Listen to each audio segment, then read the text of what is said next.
Hey guys, we're here in the arena. I'm Demare here alongside. Your boy Tash Bryan. And we're about to talk about Manchester United top four woes, right? So we have been struggling in recent form and this is our take on it.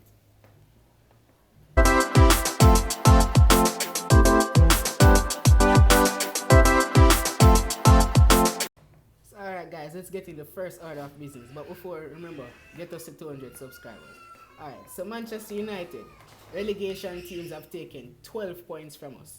We lost against Sheffield United, the bottom of the table, literally. After being on a high horse, top of the table, bam, Sheffield United hit us off our block. What's going wrong, right? Relegation teams took 12 points, lost to Sheffield, drawn against West Brom, Fulham. We're struggling. Everton, not a relegation team, but you can see where we're 2-0 up. Everton, they came back and they left it late and grabbed a equalizer. Yeah. Took all 3 points from us, only leaving with 1. So therefore, there's a struggle, and it's evident we're not creating chances. We're not taking our chances. When we do create them, we have defensive problems. What's going wrong at centre-back? Here you'll see Bailly comes in, he does excellent, superb. Next match he's dropped for Lindelof and Maguire, who incompetent exactly. Defenders. Yeah. I mean, they have been partnering for the whole season, but clearly it's not working. And when Bailly comes in, he puts in that extra shift, that extra gear that we need. So obviously our best centre-back pairing isn't Maguire and Lindelof, but instead of one of the two alongside Bailly, because whoever Bailly plays with, he gives the best and that person gives the best. But here's the problem. Maguire has an 80 million price tag. So therefore, you cannot replace that guy. You can only build with that guy because that's money going down the drain. Failure to score against top 6 teams now. Like, our only goal came against Tottenham, and that was a penalty in the early minutes of the game. And that was way last year. Exactly, and even after the penalty, we conceded could not 6, and we did not reply. We could not reply. We scored nothing but the penalty. No goals from open play against the top 6. No goals even from set pieces. Just to add to that, Ole shows those top 6 teams too much respect. A team like Liverpool, yes, we know Liverpool is a class team, a world-class team. Very dynamic, as Gallup said. But people, Liverpool at the moment are weak at centre-back. Literally. We were afraid of their high-tempo game that we said, all right, boom. Eric Bailly, we're dropping you out of the team. Victor Lindelof and Maguire and McFred playing. Yeah. So when you know those 4 playing, you know so we plan for defense. Hope for the best. Exactly. Look at this. Liverpool has 18 different centre back pairings for the season. 18, you know. They're playing midfielders in centre back. Tell me now, if you're a footballer and your opposition is putting a midfielder in centre back, even say a striker, if you put a striker at defense, what you gonna do? Not attack that striker. A striker can't defend. So what you gonna do? Because attack the man. He and I agreed a few weeks ago when we played Liverpool. Why is Ole playing a defensive formation when them not no true defenders? Liverpool has a serious problem right now, and we are playing to draw with them. Exactly. And look, for prove that we were correct, when we played them in FA Cup, we played a higher line, we played with Eric Bailly, and we won the game. Exactly. But yes, we still conceded, but Liverpool is a quality team. Yeah. But at the same time, we gave them too much respect. Exactly. I mean, you have midfielders playing centre back and you're afraid to attack them. Man, what you expect? What you think? Man, they had no good defenders on the field, you know, because Trent can't defend and Robertson was doing so much. But no. And our last 3 consecutive matches, the Europa League and our last 2 Premier League matches, we scored no goals. We registered literally no goals. What's going wrong? Rashford out of it. I mean, even if you put Rashford on a plantation, he doesn't have a form. What's going wrong? The only thing you might do if you put him on a plantation and chop. Exactly. I love chop. We are not scoring against opposition teams. I mean, the good thing is that we're not scoring, but we're not conceding at the same time. Because if they can't score, if we can't score, they can't either. So the good thing is that we're not conceding. But as I'm saying, my clean sheets is a big factor, you know. But if you can't score along with a clean sheet, you can't win a match. We need to maximize our clean sheet. And even so, goals are dropping, possession is dropping. Like, we cannot retain the ball. We can't keep it. I'm wondering what they do in training. Is there any possession matches played? We have poor ball control. We have poor passing. We look lackadaisical. Bro, We look poor. it's like pre-season. Manchester United is just beginning their pre-season when we're supposed to be challenging for the title. Think about it. Another thing is poor rotation of squad, right? Yeah. And poor rotation of the squad for me would also lead to the players being tired. Because Alright. look at a player like Bruno. He plays basically every single game. Rashford as well. And Rashford. Look at those players. They don't look hot right now. They don't look in form. And to be honest with you guys, it is probably one of the major indicators as to why we're playing so poor at the moment. Exactly, because the players aren't getting rest. And then we take in these transfers, like you Van say de Beek. you say you need players to boost the team, but you're not actually using the players. I mean, is it psychological why you're taking the players where you're not playing them, but instead you're using them to drive competition through the players that you want to play? I don't know. Well, but even so, these players are on the field not giving a darn. It's a number of things though, you know. Exactly. It can be one of the major things for me is favoritism. Why? Look here. I believe that yes, McTominay and Fred against a middle table team or a championship team. Will be Superb. class. Exactly. Superb. But when we play top 6 man, you need a creative one with one of them. Cause both of them, you know, mark you, both of them can run up and down and pressure people, you know. But you're telling me that Pogba, Van de Beek, those players, them can't do the same work to as a stick up in, McTominay? to stick up in, right? We took Van de Beek in as our first transfer for the season. This is Van de Beek now. We're talking about the guy who led an Ajax team to Champions League semi-finals. He got named in the Champions League team of the tournament. He finished 12 just outside In of the top 10 Ballon in the Ballon d'Or ranking So therefore, that season. he's in top 15 of the world's best players. I remember as well, he was also the Dutch Player of the Year. Exactly, along with the MVP of the Eredivisie, which is the Dutch league, right? Dutch League Player of the Year, yeah. Exactly. So therefore, you look at that. He created the most chances for Ajax in that season, right? And you're telling me that he's not good enough to start in the likes of a struggling Manchester United team. Exactly, a Manchester United team that's rebuilding. Oh my God! And you have such player of that caliber, and he's not good enough. You're rebuilding. You're trying to get to the top. So therefore, you're going to try and bring in players that are capable of getting you to the top. So when you're carrying these players now, why you're not using them? And it was said, you know, by the Manchester United news team that Van de Beek was told by Ole that he will get more playing time as the season progresses. And what? Look at a game like who we played before. Who we played a while ago? A while ago, who played last week actually? Who we played last week? Was it who was it again? You are cut it and then. They shouldn't say that. So yes, it was Chelsea. So we played Chelsea the other day. And the game was crying out for creativity. It was so boring. Yes, the game was so boring. I mean, Chelsea for the most part played better than us. Exactly. But we were so boring. The game was crying out for the likes of a Pogba or even a Van de Beek. Exactly. Like, And what McTominay Ole and Fred did? not cutting it. Ole subbed the Fred and put on who? Matic? Exactly. And then he took off arguably. Actually, Matic started, you know. And He took McTominay come yeah. on. And he took off arguably the best player, Cavani, because he was doing the best. For what? And you took him. Yeah. He just don't make no sense. The game was crying for Van de Beek's creativity deep. And it was crying for Diallo to create on the flanks. Think about that. Atalanta begged Manchester United to allow them to keep Diallo on loan for the rest of the season. That speaks volumes. Because if you're begging to keep the guy on loan for the rest of the season, you must indicate that he's so good, he can help the team. So if Manchester United take that guy now and not using him, why you never just make him stay at Atalanta? Why didn't you just let him stay at Atalanta? You're not using him, you're buying these players and you're not using them. What are you buying them for? Because look, Telles was one of the best left backs in the world last season. And now he's a bang average left back. And right now, I mean, Luke Shaw is on form, you know, but you need to give him a run of games. Exactly. Because, look, if you play a player 2 games, then you have him sit on the bench for 6 games straight. He's not going to have any form. Exactly, he's not going to develop. Where's the drive? So, I mean, even people saying Van de Beek not good, XYZ.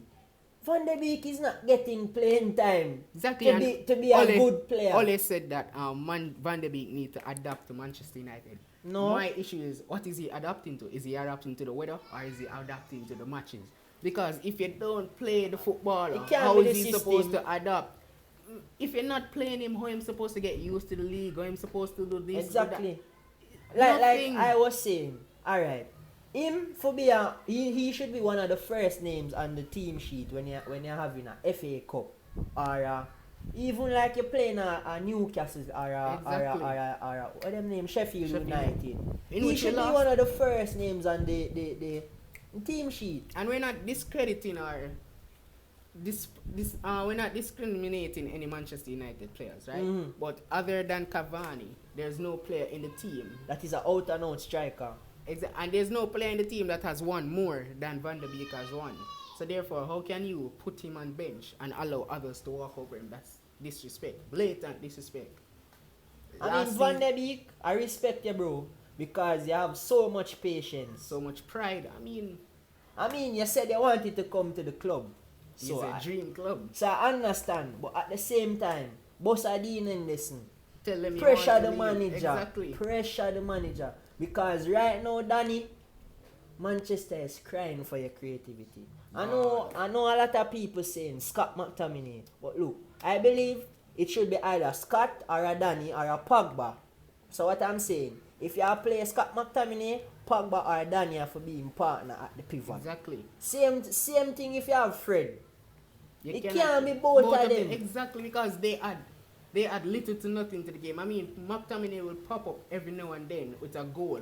But when you look at the goals, it's nothing spectacular. He didn't create anything. He's just there at the right time. I mean, he scored some bombers still in the ball. Exactly.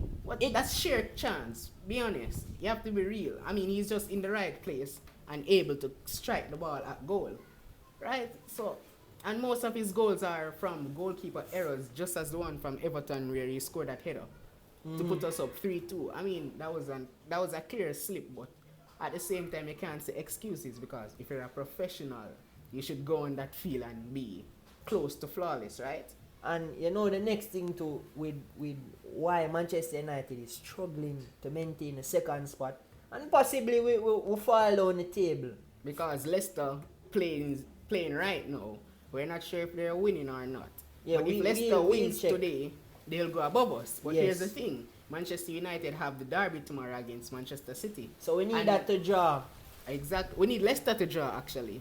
Because Manchester United... We need them to lose. Yeah. Manchester United aren't the favourites for tomorrow. In fact, we have less than 20% probability of winning.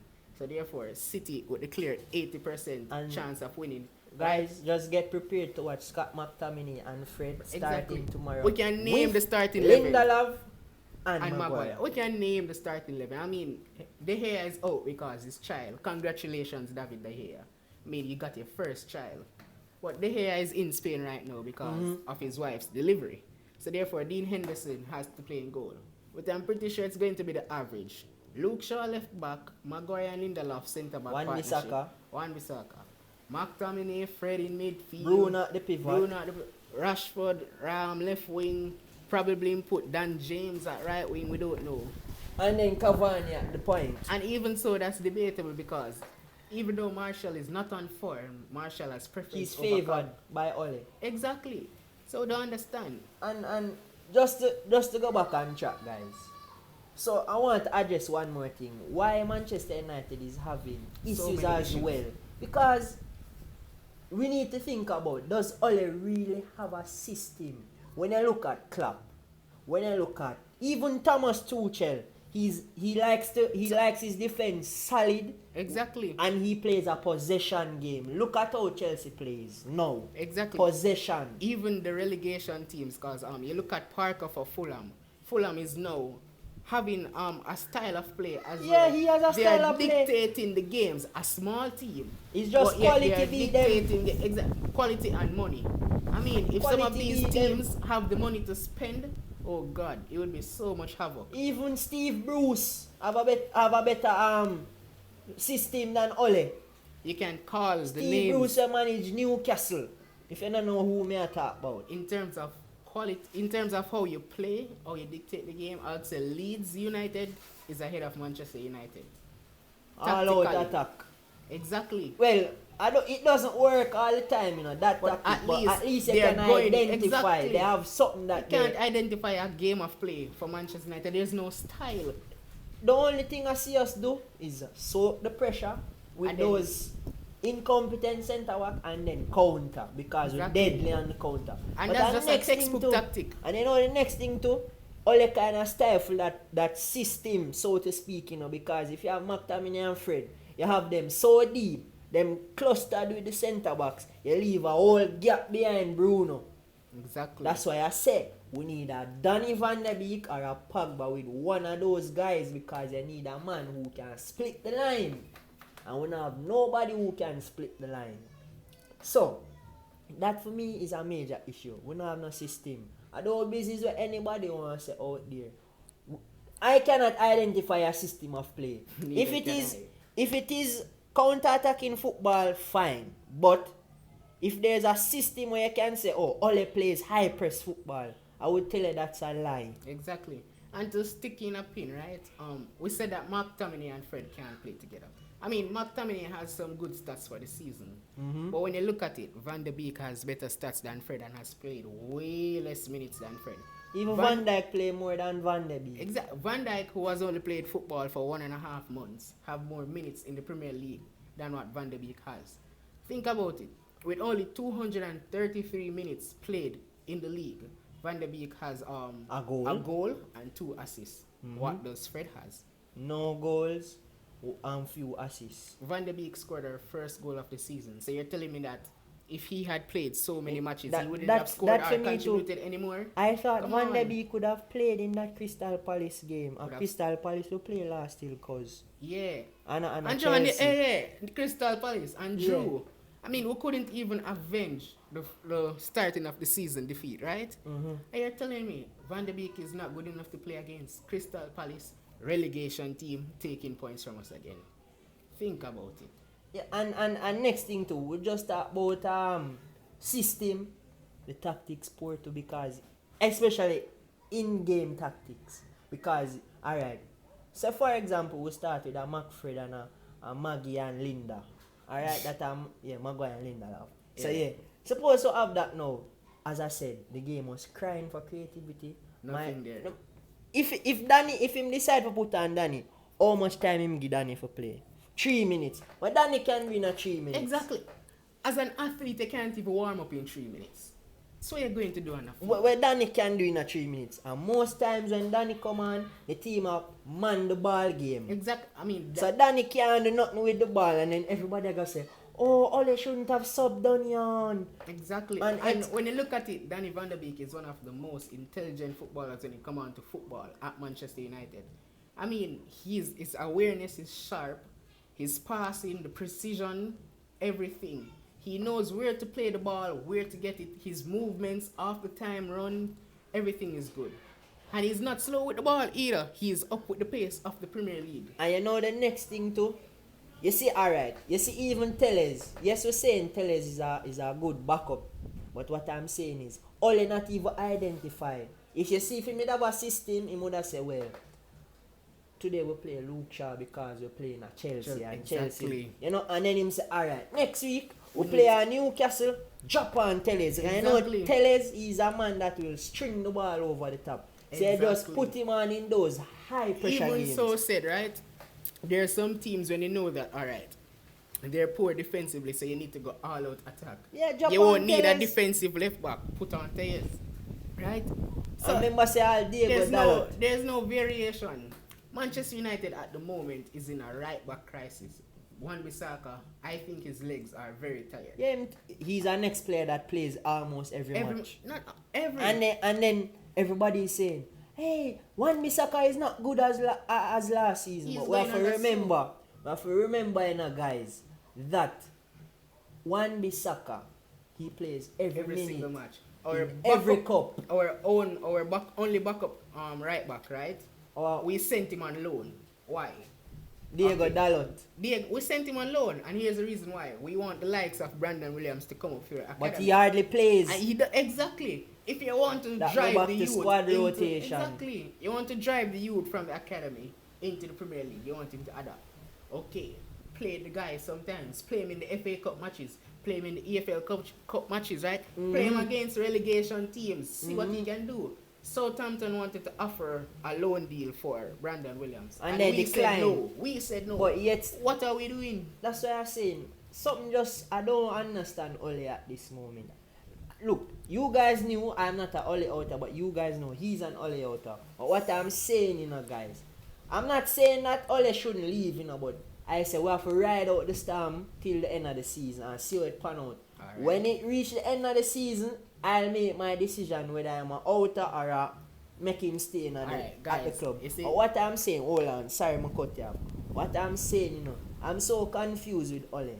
Because at times he tends to get it right, and then at another time he do everything wrong. In a game like Crystal Palace, you really gotta go out against a Crystal Palace just because earlier in the season you get a 3-1 from them. You go to defend. You play two defensive midfielders. Look, that makes no sense. You see, in Fergie days, if a side beat you, Fergie won't go, they go batter them. Even support. Alright, to show that Ole has no system. I remember when Alex Ferguson played 7 defenders against Arsenal.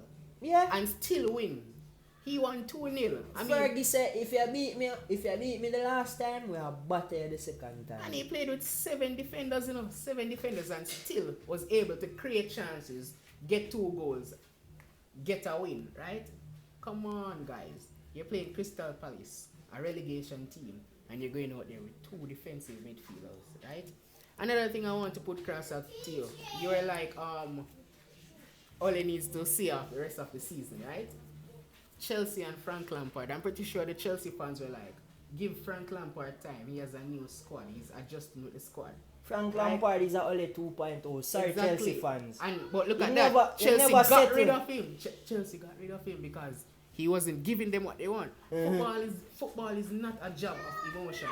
It's either you get it right or you get out. The only thing Lampard get right is Mason Mount. Exactly. That's it. And look, I think he was even benching Kante at one point. Exactly. I mean, look at Tuchel. Yes, Tuchel not really play to Kante that much, but you see, him drop Kante against a Manchester United. Why? He knows a man you love counter, and he knows a Kante good for those. He's getting the best out of Kante. But what am I saying is that Chelsea wasn't taking any crap. Chelsea wasn't like, we're going to see out the season. You get it right or you get out. It's either, right? Come on, we don't have time to waste. We need to win. And this is not how we win. As a manager, you can't come out and say, we were never title contenders. That doesn't make sense, right? That's like a parent saying their child won't be anything. Come on. It's your responsibility. You're the manager of the team. Get us into that shape. Don't give the fans false hope because we're the ones supporting each week. And that is our board. Them always give us false hope. We hear say we're buying a Sancho. We hear say we're doing this. And we get a Poundland. We'll get a... Say we go after Sancho. We end up get Ismail Assar. Yeah. That's our board. But what I'm saying, guys, talk to us in the comment section. Tell us what you think, because at this point, Man U now play like them want staying at the second spot that they're in. Or even make top 4. Remain in top 4. I think your theory in earlier videos that Man U might not finish inside of top 4. But you can see it. Guys, City win the league, I still think it's too early to say that because I think we have just over 10 matches to go. Bro. Right? Okay, if City loses tomorrow to Manchester United, then there's a new ball game. They can say that the playing surface. So you're going to tell me, say, when City book Newcastle, they might lose? You don't know. Remember, it only took Sheffield Wednesday. Sheffield United to mess with Manchester United's mentality. Man City look like the side right now that will scrape and get the 3 points. That's true. But then again, it's hard to beat them. People were saying that Liverpool can no longer lose at Anfield. They have lost 6 games at Anfield. You're now saying Manchester City Yeah, for It's understand arguably Liverpool on- scenario still.